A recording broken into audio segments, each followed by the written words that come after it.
Internal conflict is much more sensitive than external conflict. If I speak thoughtlessly, only trouble awaits me. In my opinion, the commoners are the easiest to please. As long as they are full and have a roof above their heads, they won't rebel unless they're driven to the brink. Are you accusing me of driving them to the brink? And that they have no choice but to rebel? That is not what I mean. It isn't your Majesty who makes them desperate, but the corrupt local officials. The flooding of the Yellow River has caused the crops to fail for 2 years. Your Majesty has ordered the prefectures and counties to allocate food for relief. Originally, it was an act of imperial grace. But after layers of deductions, how much of this money and food actually reaches the victims? When one is starving, their mind changes.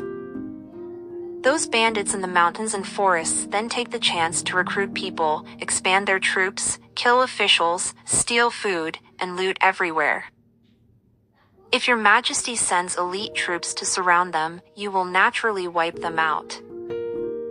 But this only treats the symptoms, not the root cause. As long as the government is rectified, the people can live in peace without suffering from hunger, cold, and exploitation. Most of the bandits can thus be eliminated. What's left are uneducated rogues that won't cause a major stir. Corrupt officials should be severely punished, and thieves and bandits should not be spared lightly. If we don't send troops to destroy them immediately, it will only bring disaster. You're right, but taking care of this requires time. It will be tricky to see immediate results. Your Majesty has better consideration than me. However, these bandits are of different classes. If we treat them accordingly, we can achieve twice the result with half the effort. Oh, how are they different? Most of the first kind are refugees and disaster victims, wandering blindly and robbing homes just for the sake of survival. Once the army approaches them, they will scatter like sand. I hope your Majesty shows mercy to them and consoles them with grain and fields. In turn, they will become good citizens again. The second kind are vigilantes who are killing corrupt officials, eliminating tyranny, and robbing the rich to help the poor. They have won the hearts of many people. Your Majesty may wish to suppress these heroes disguised as bandits with troops at first. Later, your Majesty can placate them by offering them a reputable position. This will calm them down. The third kind are those wicked to their core. Not satisfied with being the king of the mountain, they think of invading the capital and declaring themselves royalty. There are often rebels beside them, inciting them with evil words and fooling the people. Such rogues only deserve one kind of treatment: death. We must cut these weeds by their roots so that the problem never happens again. Your thoughts coincide with mine. I only regarded you as an overly romantic genius before, but it seems that I underestimated you. I do not deserve such praise. You need not be humble. You're still young, but your insight is unique. You should stay in the court and gain experience. I will still need you in the future. I'm willing to serve your Majesty.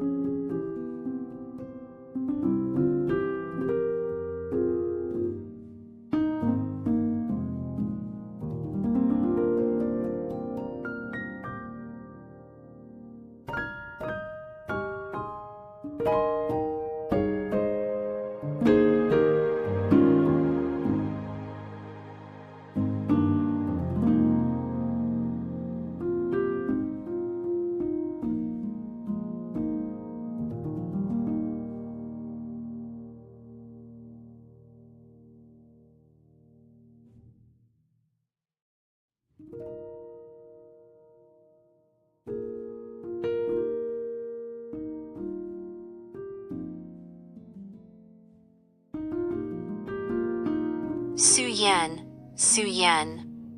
One day, your eyes are bound to cause trouble.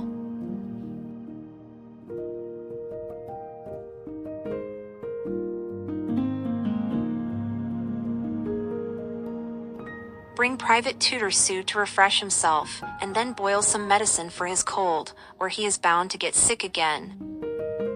Thank you, Your Majesty. Humph.